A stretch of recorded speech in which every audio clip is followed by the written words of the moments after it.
ఎందుకంటే రవిశాస్త్రి గారు ఈ గ్రంథంలో శ్వాస గురించి మీకు ప్రపంచంలో ఏ విషయమైనా తెలుసుకోవాలి అనుకుంటే మీరు ఇంకెక్కడికి వెళ్ళాల్సిన అవసరం లేదు. ఏ గూగుల్‌కి వెళ్ళనవసరం లేదు. ఏ ఆర్టిఫిషియల్ ఇంటెలిజెన్స్, ఏ చాట్ జీపీటీకి వెళ్ళాల్సిన అవసరం లేదు.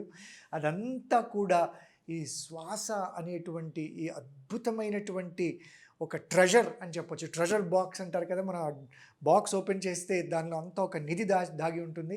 అలాంటి నిధంతటిని ఈ శ్వాస అనే గ్రంథంలో తను చాలా అద్భుతంగా సమకూర్చారు.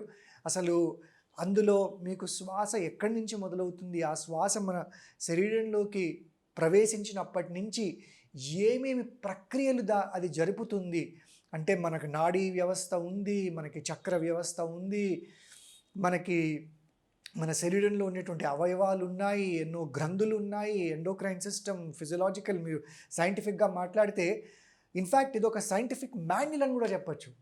ఇది ఒక గ్రంథమే కాదు, సైంటిఫిక్ మాన్యువల్. ఎందుకంటే ఇందులో సైన్స్కి సంబంధించినటువంటి అన్ని కోణాలని కూడా రవిశాస్త్రి గారు ఇందులో చాలా అద్భుతంగా ఎక్స్ప్లెయిన్ చేసుకుంటూ వెళ్ళారు. ఇది ఎవరన్నా చదవచ్చు.